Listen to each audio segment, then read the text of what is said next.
할렐루야. 네, 오늘은 요한복음 4장 15절에서 26절까지의 말씀으로 사마리아 여인의 그때라는 제목으로 하나님의 말씀의 은혜를 나누겠습니다. 오늘은 여신도의 주일입니다. 1월 첫째 주, 셋째 주 여신도의 주일로서 오늘 말씀은 이 사마리아 여인의 그리고 예수님과의 이 여인과의 대화를 통해 우리의 전체의 예배를 다시 한번 점검하기를 원합니다. 오늘 말씀으로 하여금 우리 강진읍교회 예배가 새로워지기를 주님의 이름으로 간절히 소망합니다. 예수님께서 이 유대에서 사마리아를 지나가시면서 수가성이라는 곳에서 이 사마리아 여인을 만나십니다. 그리고 그 사마리아 여인과 지금 대화를 하는 장면입니다. 우리가 이 사마리아 여인에 대해서는 너무나 잘 알고 있습니다. 그런데 여러분, 이제 우리가 이 성경을 읽어보시면 우리가 상식적으로만 성경의 지식이 많지 않다 그래도 오늘의 본문이 성경 속에서 요한복음 내에서도 그리고 신약 성경 내에서도 굉장히 중요한 본문일 것 같은 느낌이 와요. 왜냐하면 예배나 영이나 진리라는 단어 자체가 정말 중요한 본문인 걸 우리가 스스로도 그냥 읽다 보면 느낄 수가 있어요. 그래서 우리가 너무나 잘 알고 있죠. 하나님께 예배하는 자는 영과 진리로 예배할지니라. 이 말씀이 굉장히 중요한 본문의 말씀입니다. 그런데 여러분, 이 본문 말씀만 그냥 글자로 읽지 마시고 한번 상상을 한번 해보세요.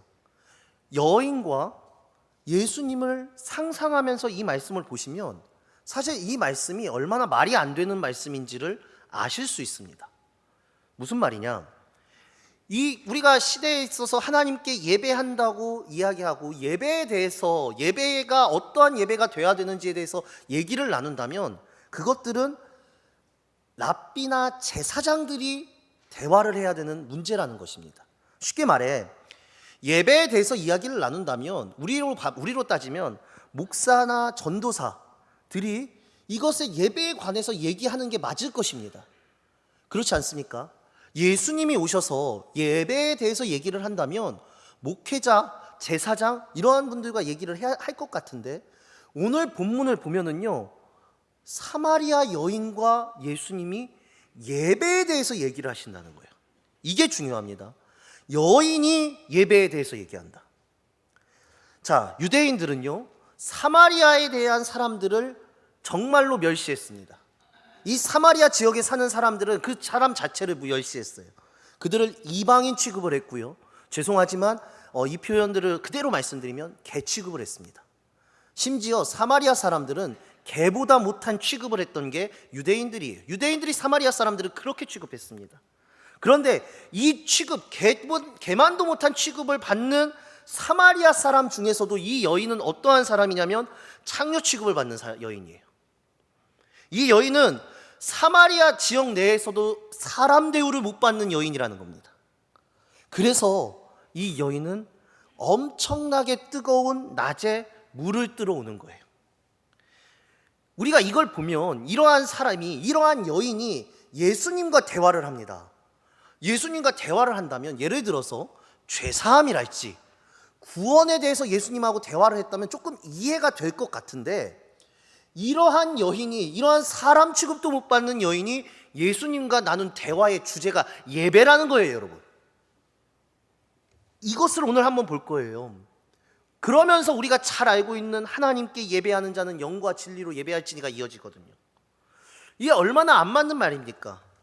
오늘 말씀 우리가 너무나 잘 알고 있는 말씀입니다. 왜냐? 목사님들이 예배 전에 예배 부름을 할 때 목사님들이 많이 하시는 부름이잖아요. 오늘도 제가 했지 않습니까? 하나님께 예배하는 자는 영과 진리로 예배한다는 이 말씀은 우리가 너무나 잘 알고 있는 말씀이에요. 그런데 말씀이 익숙할 뿐이지 이 말씀의 의미를 우리는 자세히 몰라요. 정확하게 알지 못해요. 왜냐? 이 말씀이 어렵기 때문이에요.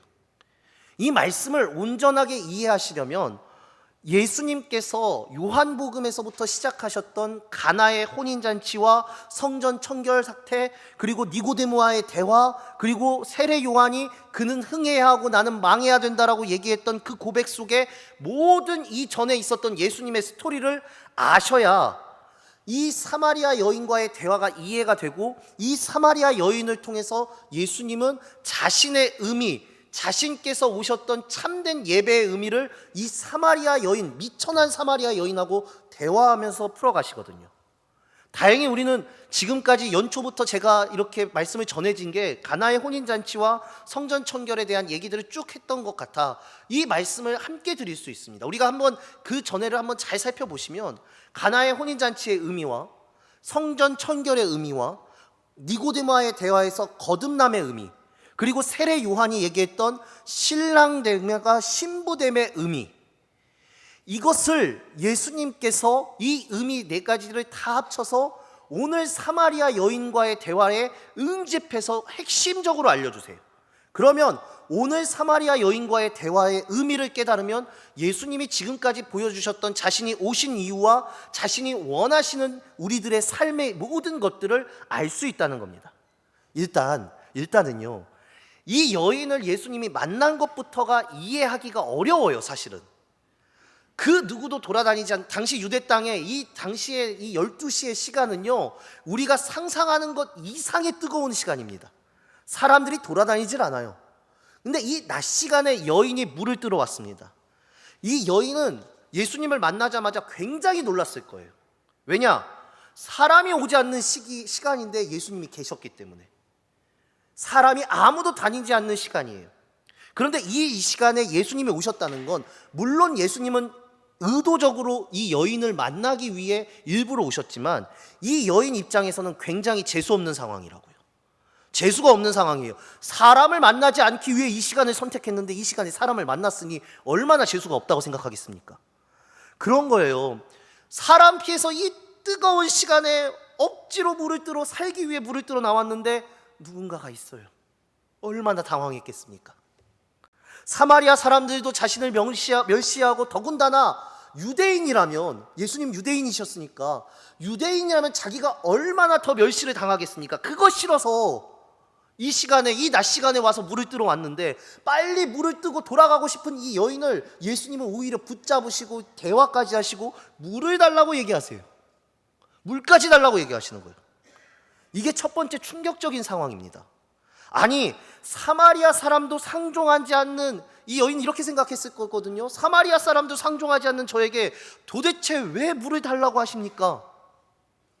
자, 그런데 보시면 이 여인과 예수님의 첫 번째 대화의 주제는 물이었어요.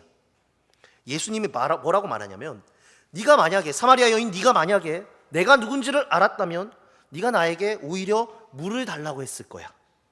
내가 준 물은 영원히 목마르지 않아 라고 이야기하신 거거든요. 그랬더니요, 이 여인의 대답이 뭔지가 보셔야 돼요. 여인이 뭐라 그러냐면, 당신이 야곱보다 큽니까? 라고 얘기해요. 이 의미가 이해가 안 되거든요. 왜 그러냐? 야곱의 물은 물론 복잡합니다. 오늘 본문 제가 그래서 최대한 피해 갔는데, 이 야곱의 물은 단순히 그냥 목마름을 해결하는 물이 아니라 이들의 조상 때부터 이어오는 이 집안의 생명과도 같은 거예요. 그러니까 조상 때부터 이어져 나오는 야곱의 물로 조상들이 지금까지 살아왔던 거예요. 그러니까 그들에게 있어서 야곱의 물은 생명이에요.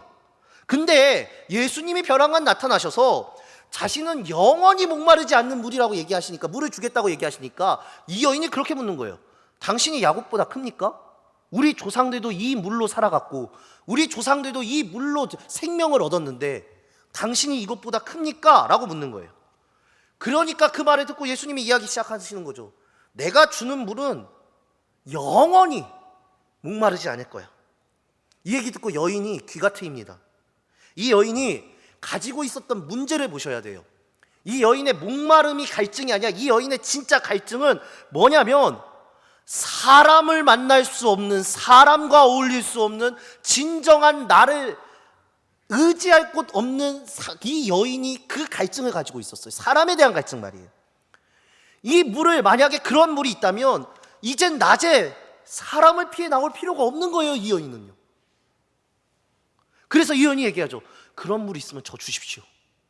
저 주세요 하면서 물 이야기를 했었는데, 벼랑간 예수님이 갑자기 하신 말씀이 충격적이에요. 물 이야기를 하시면 되는데 남편을 데려오래요.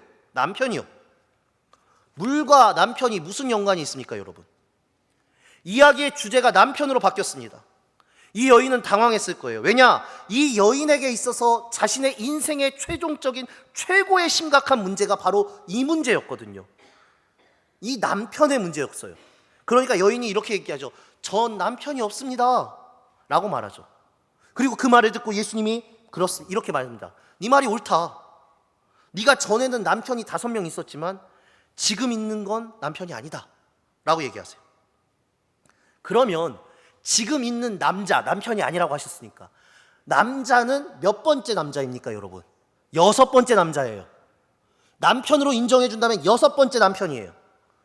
깜짝 놀란 거예요. 아니 예수께 이 앞에 있는 사람이 이걸 어떻게 알지? 그래서 이 여인이 뭐라고 얘기하냐? 당신은 선지자입니까? 라고 얘기하는 거예요. 물에서 남편으로 갔다가 선지자로 가요. 이게 이야기 주제가 바뀌어요. 그런데 여러분 물에 대해서 보셔야 될 게 뭐냐면 제가 아까 가나의 혼인잔치 말씀드리지 않았습니까?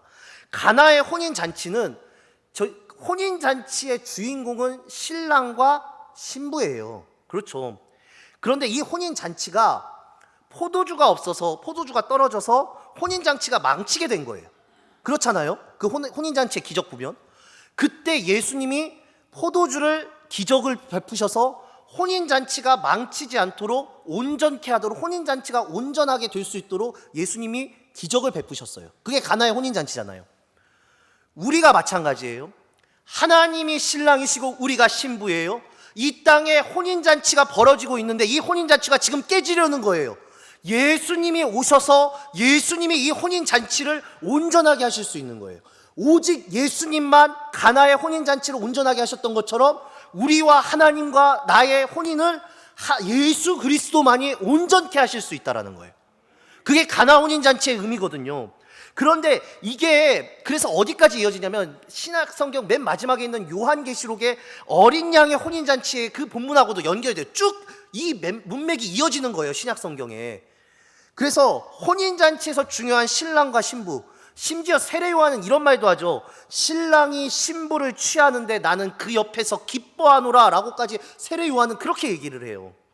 즉 가나의 혼인잔치부터 지금 이 요한계시록까지 이 중간에 있는 오늘 이 사마리아의 여인의 대화까지 연결되어 있어요. 이 가나 혼인잔치를 그래서 잊으시면 안 돼요. 자, 한번 생각해 보세요. 남편이 6명이었다면 여러분 한두 명은 이해할 수 있고 두세 명은 이해할 수 있으나 6명이었다면요 이 여인 입장에서 한 번만 생각해 보세요. 이 여인이 남자를 믿을까요? 남편이 6번이 바뀌었어요. 남자를 믿겠습니까? 안 믿어요. 믿지를 못했을 거예요. 자, 오늘 본문은 이 정도로 바뀌었다면 이 남편을 믿지 않고 그래서 남편이라고 안 하고 남자예요. 그 6번째 남자를 남편이라고 하지도 않는 거예요, 이 여인이요. 자, 오늘 본문 17절 18절입니다. 우리 화면 보면서 다 함께 읽겠습니다. 시작. 여자가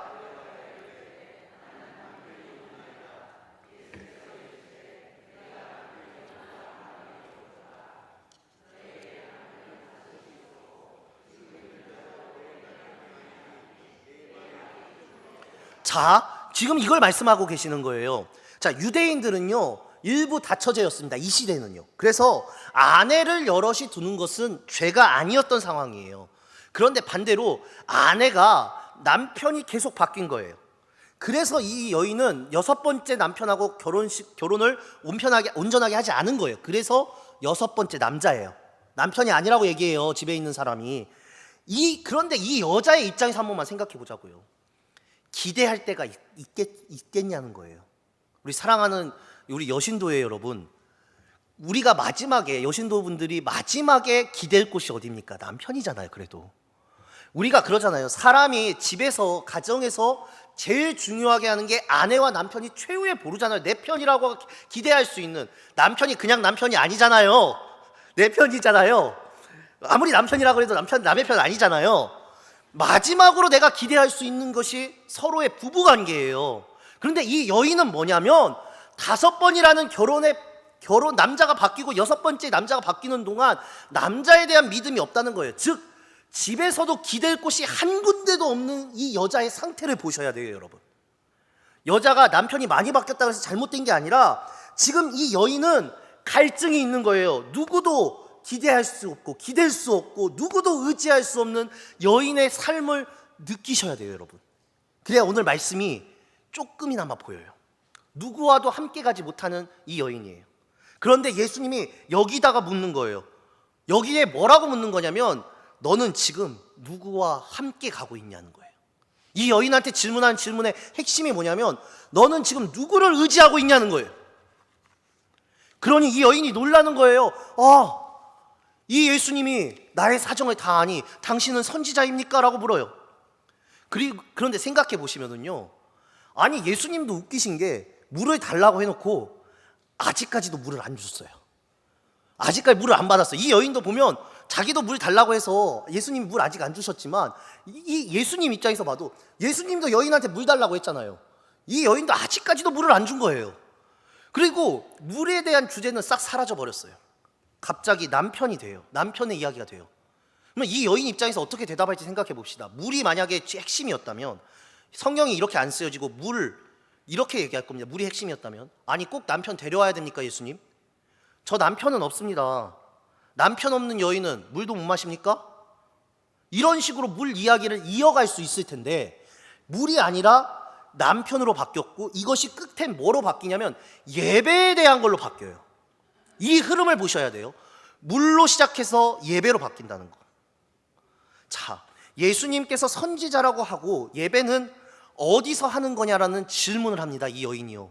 계속해서 주제가 바뀌면서, 이 주제가 바뀐 건, 여인이 예배라는 것에 대해서 물어본 건 이 여인 안에 진짜 갈증이 무엇인지를 우리 성도님들에게 성경이 말해주고 있는 거예요.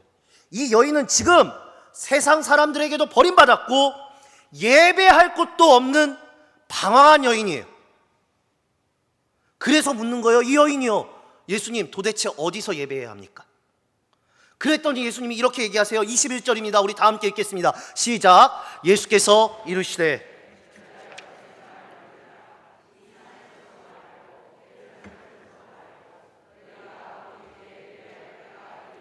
아멘. 헬라어 언어에 보면은요, 여자여 내 말을 믿으라 해서 말이라는 단어가 없어요. 그러니까 원어대로 해석하면 여자여 나를 믿으라 라고 예수께서 얘기해요.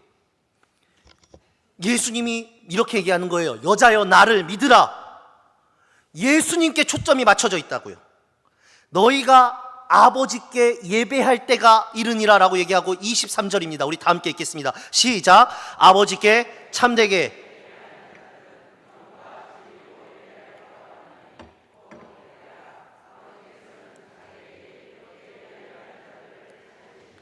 아멘. 우리는 여기서 예배, 영, 진리에 꽂혀 있어요. 근데 여러분, 오늘 말씀에 중요한 건 뭐냐? 보세요. 때가 이르고 때가 오나니 곧 이때라. 때가 3번 반복됩니다. 예배가 예배로 나왔는데 예배의 주제에 대해서 이야기할 때 예수님 뭐라고 하냐? 예배 장소가 중요하지 않다. 때가 이를 것이다 라고 얘기하세요. 그리고 나서 그때가 온다는 거예요. 근데 그때가 곧 이때라는 거예요. 어느 때냐? 이걸 알려면 우리가 이 말씀의 의미를 풀어야 돼요. 뭐냐면 여러분들, 이방인들이 예배를 드리고 이방인들의 제사를 드릴 때 제사 의식은 땅의 것에 집중합니다.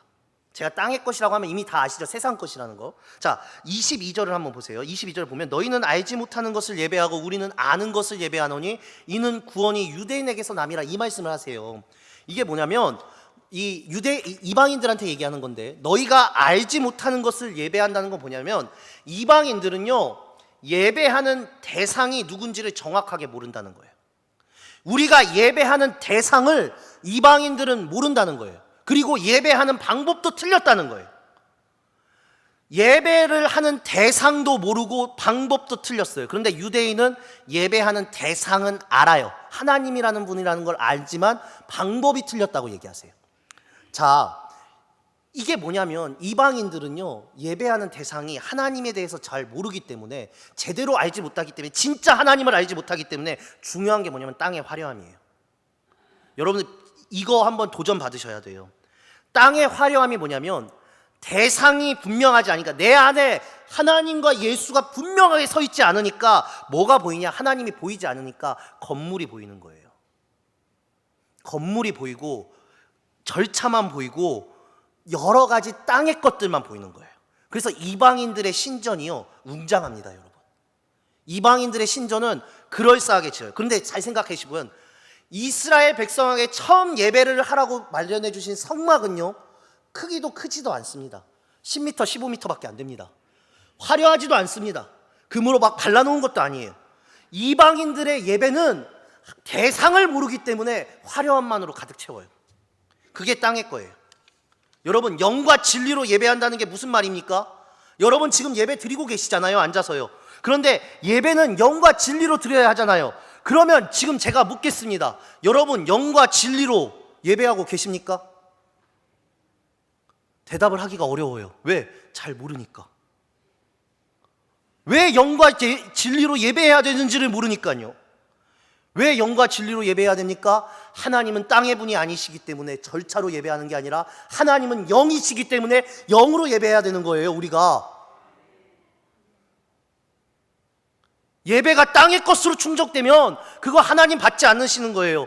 이사야서 1장 10절에서 13절이 이렇게 얘기합니다. 우리 다 함께 화면 보면서 읽겠습니다. 시작. 너희 소돔에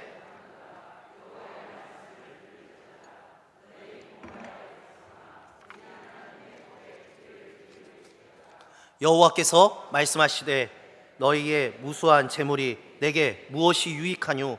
나는 순양의 번제와 살진 짐승의 기름에 배불렀고 나는 수송아지나 어린 양이나 순념소의 피를 기뻐하지 아니하노라. 너희가 내 앞에 보이러 오니 이것을 누가 너희에게 요구하였느냐? 내 마당만 밟을 뿐이니라. 헛된 재물을 다시 가져오지 말라. 분향은 내가 가증히 여기는 바요, 월삭과 안식일과 대회로 모이는 것도 그러하니 성회와 아울러 악을 행하는 것을 내가 견디지 못하겠느니라. 아멘. 자, 여러분, 제가 지금 예배 드리지 말라고 하는 게 아닙니다.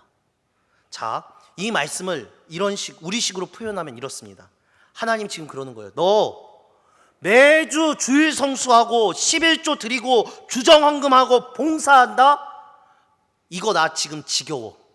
하나님이 이렇게 얘기하시는 거예요, 우리한테. 나 지겨워. 11조, 그래, 너 11조 많이 해서 나 배불렀고 헌금은 내 곳까지 가득 찼고 예배 드린다고 했는데 너희들 지금 예배 드리는 거 다 예배당 마당만 밟고 가는 거야. 오지 마 라고 얘기하시는 거예요. 아니, 우리 와서 예배 드렸잖아요. 하나님이 이 말씀 들은다면 어떤 생각이 드시겠습니까? 어떤 기분이 들으시겠어요? 더 중요한 것은 하나님께서 순양과 염소를 드리라고 해서 하나님께 순양과 염소를 드렸어요. 그대로 한 거예요. 하나님 요구하신 대로 예배한 거예요. 하나님이 하라고 했는데 하나님이 배부르시다는 거예요. 이제는 이게 싫다는 거예요. 이게 무슨 말입니까, 여러분? 내가 지금 예배 드렸고 내가 헌금했고 내가 봉사했고 내가 하나님 앞에 신실하게 살았는데 하나님이 그게 싫다는 거예요. 하나님 그렇게 살라고 했는데. 이게 무슨 말입니까, 여러분? 번제를 드리고 순양과 염소를 잡는 의미를 모른 채 제사하는 것은 다 땅의 제사라는 거예요. 이방인의 예배라는 겁니다, 여러분. 땅의 것으로 만족시키려고 하면 하나님께 땅의 것은 절대로 만족을 드릴 수 없다라는 거예요. 제가 우리로 한 번 더 말씀드려 보겠습니다. 죄송합니다. 나 예배 드렸어. 나 헌금했어. 나 봉사했어. 나 이 정도면 신앙생활 잘한 거 아니야? 아니에요, 여러분. 그 말 듣고 주님이 오늘 뭐라고 말씀하시냐? 이 말씀대로 하면 너 많이 했냐? 그래, 그럼 그만해라. 나도 지겹다. 여러분, 이 말이 우리 가슴에 지금 진짜 아프게, 뼈 아프게 다가오셔야 됩니다. 이 말의 의미를 알아야 된다는 거예요. 하나님이 받으신다는 뜻을 아셔야 돼요.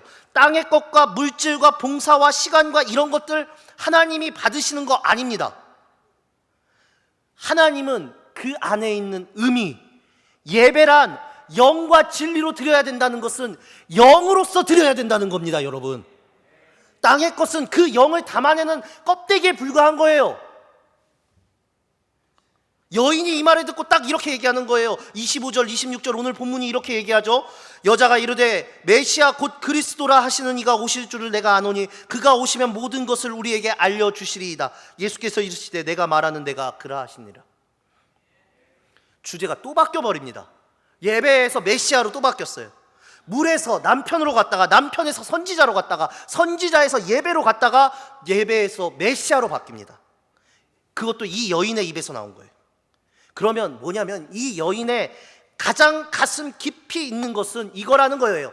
사람들이 날 봐주지 않았고 세상이 날 버렸고 남편도 의지할 수 없기에 이 떼향볕에 물을 기르러 나왔는데 이런 인생을 살고 있지만 메시아가 오신다면, 메시아가 내 삶에 오신다면 소망이 오지 않을까. 이 여인의 마음 깊은 곳에 이 소망이 있었던 거예요. 그런데 중요한 건 뭐냐, 기가 막힌 건 뭐냐, 이 소망을 가진 여인에게 예수님이 직접 찾아가셨다는 겁니다. 유대인이자 엄청난 권력자, 세상의 존경을 받는 사람 니고데모는 예수님을 찾아왔습니다. 그런데 책망받았어요.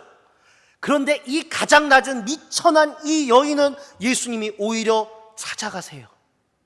직접 말이에요. 이 여인의 하루하루의 삶 속에 소망이 없는 그런 삶을 살고 있는데 이 소망이 뭐냐? 이루어지지 않을 거지만 이 여인이 가지고 있었던 딱 한 가지의 소망은 메시아가 오시면 되겠지라는 거예요. 그 여인에게 예수님이 이렇게 얘기하시는 거예요. 내가 그다. 내가 그 소망이다. 그 예수님을 만난 여인이 복음을 전하는 첫 번째 사람으로 사마리아 땅에 뛰어가서 복음 전하는 복음의 사람이 됩니다. 사랑하는 강진욱교회 여러분, 오늘 예배하러 오셨죠? 여러분이 예배하려는 마음이 있으셔서 나오셨던, 습관적으로 나오셨던 한 가지 분명한 기억해야 될 사실이 있습니다. 그게 뭐냐면 오늘 아침에 하나님께서 나의 눈을 뜨게 하셔서 우리가 이 자리에 나왔다는 거예요. 아침에 눈을 뜨는 게 두려워 보신 적 있으시지 않습니까? 하루의 삶이 지겨워 보신 적 있으십니까? 차라리 죽었으면 하시는 적이 있지 않으십니까? 이 사마리아 여인이 그랬다고요. 아침에 눈을 뜨기가 죽을 만큼 싫었어요. 누굴 믿을 사람이 한 명도 없어요. 남자가 6명이나 바뀌었어요. 장녀 취급을 받았어요. 사마리아 사람들은 나를 멸시해요. 예배를 어디서 드려야 하냐고 묻는 것은 그 여인은 예배 드릴 곳도 없었다는 거예요. 그만큼 끔찍한 삶을 살아가는 사람에게, 우리로 말하면 영하 20도가 넘는 추위에 물을 달달달 떨면서 물을 받으러 가는 여인에게 예수님이 찾아오셨고 그 예수님을 만나자 이 여인은 진정한 예배의 의미를 깨닫게 됩니다. 여러분, 갈증이 있으시죠? 갈증이 사라지는 물이 있으면 얼마나 좋을까? 예수님을 만났어요. 그런 물이 있대요. 그럼 주세요 했어요. 벼랑간 남편 얘기를 하세요. 인생 이야기를 하시는 거예요. 그 여인이 당신은 이 모든 걸 아시니 선지자입니까? 라고 얘기하니까 그때 여인의 궁금증이 나오기 시작해요. 어디서 예배해야 합니까? 그때 예수님이 이렇게 얘기합니다. 영과 진리로 예배해야 된다. 예수님이 바로 당신이다. 이 여인은 영과 진리로 예배하고 싶은 소망이 있는 여인이었습니다, 여러분. 예수님은 그걸 본 것이고 예수님은 그러한 여인을 찾아가십니다. 나도 마찬가지입니다. 소망이 없는 인생, 의지할 곳이 없는 세상, 근데 이 마음 안에 예수님께 예배하고자 하는 소망이 있으시면 그때 예수님이 나를 만나주신다라는 거예요, 여러분. 여러분, 영은 성령을 얘기하죠. 진리가 뭡니까? 우리가 알고 있지 않습니까? 요한복음 14장 6절이 이렇게 얘기하죠. 예수께서 이르시되 내가 곧 길이요 진리요 생명이니 나로 말미암지 않고는 아버지께로 올 자가 없느니라. 이 여인에게 해주신 말이 이거예요. 살 길을 여인은 잃어버렸는데 예수님이 길이었어요. 진리를 잃어버렸는데 예수님이 진리였어요. 생명을 잃어버렸는데 예수님이 생명이셨어요. 생명을 얻으려고 물을 뜨려고 오고 있는데 예수님이 지금 이 말씀을 하시는 겁니다. 여러분, 예수가 아니면 하나님 앞에 나서지를 못합니다. 예수가 아니면 온전한 예배를 드릴 수가 없습니다. 예수가 아니면 진짜 회복이 없어요. 이 여인의 갈증 속에 예수님이 찾아와서 내가 그라고 말씀하십니다. 물에서 예수님과의 만남으로 간 거예요. 그게 진짜 솟아나는 물이라는 겁니다. 사마리아 여인의 그때 오늘 설교의 제목입니다. 지금이 바로 그때입니다, 여러분. 오늘 아침에 하나님이 여러분의 잠을 깨고 지금 이 예배 자리에 나오게 하셨다면 여러분이 어떤 인생을 살았었던 간에 어떤 인생길에 계시던 간에 지금 상황에서 어떻게든 간에 여러분들 아셔야 될 게 있어요. 이 사마리아 여인보다 더한 자는 없습니다. 자, 오늘 여신도의 주일인데 남편 7분이신 분 계십니까? 사람들에게 다 좋지 못한 여인의 취급을 받아 사람들에게 어떻게 보일 줄 몰라 이 자리에 못 나오시는 분들 계십니까? 끔찍하게 방황하는 인생, 소망이 없는 인생, 함께할 자가 없는 인생, 예배를 해도 어떻게 예배해야 할지 모르는 그 인생 속에 예수님이 이 사마리아 땅끝까지 떼양볕이 비치는 그 시간에도 찾아오신다는 겁니다. 그러고 오늘 여기 계신 성도님들께, 예배자들에게 이렇게 얘기하는 거예요. 내가 누군들 못 찾으러 가겠냐? 그리고 내가 찾아간 그곳에서 그때 예배할 것이다. 사람이 정해놓은 경건과 거룩이 아니라 예배는요, 그렇게 드리는 게 아닙니다. 예배는 보이는 것으로 드리는 게 아니라 그 보이는 것만 집중할 때 오늘 말씀, 아까 읽었던 이사야 말씀처럼 마당만 밟는 거예요. 그건 예배가 아닙니다, 여러분. 예배란 영적인 것이고 하나님만 받으시는 거예요. 하나님이 받으시는 영과 진리가 있어야 되는데 우리 안에는 영과 진리가 없어요. 예수가 곧 길이요, 예수가 곧 진리요, 예수가 생명이기 때문에 예수님이 있어야 되는데 우리 안에 그 예수님이 없어요. 근데 간절하게 소망하면 그 예수님이 오늘 나를 찾아오신다는 것입니다, 여러분. 여러분, 이 순간 지금 하나님, 예수님 안에 있다면 우리 하나님 만날 수 있는 겁니다. 하나님 앞에 영과 진리로 예배할 수 있는 겁니다. 이 여인처럼 회복할 수 있는 유일한 시간이 오늘 이 11시가 될 수 있어요. 다른 사람들처럼, 종교주의자처럼 땅의 것, 세상 것들로 돌아간다면 여러분들은 저 앞에 마당만 밟고 돌아가시는 것과 다름이 없어요. 신앙이라는 건 예수를 의지하는 싸움입니다, 여러분. 세상이 지금 어수선해요. 어떻게 될지 모르겠어요. 물론 우리는 세상을 향해 진리를 외쳐야 하고 세상을 위해 살아가야 하고 이 사마리아 여인처럼 뛰어나가서 우리가 땅에 붙잡히지 않았던 걸 증명하면서 살아야 돼요. 그런데 진짜 땅에 안 붙잡히려면 예수를 붙잡아야 돼요.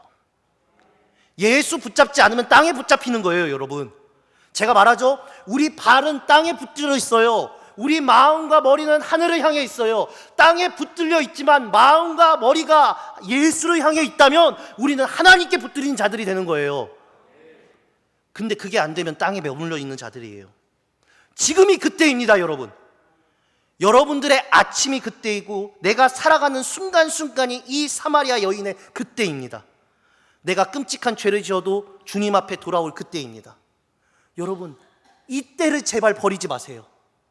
이 예배의 시간 그냥 흘려보내지 마세요, 여러분. 예수님을 만난 이때가 영과 진리로 예배하며 회복하며 다시 붙잡고 나아갈 때일 줄을 믿습니다. 오늘 여러분이 사는 이 순간이 주님을 예배하는 그때가 되고 이 사마리아 여인처럼 주님께 소망을 받는 그때가 되기를, 그리고 주님과 함께 이 믿음의 길을 걸어가는 그때가 되시기를 주님의 이름으로 간절히 소망합니다. 기도하시겠습니다.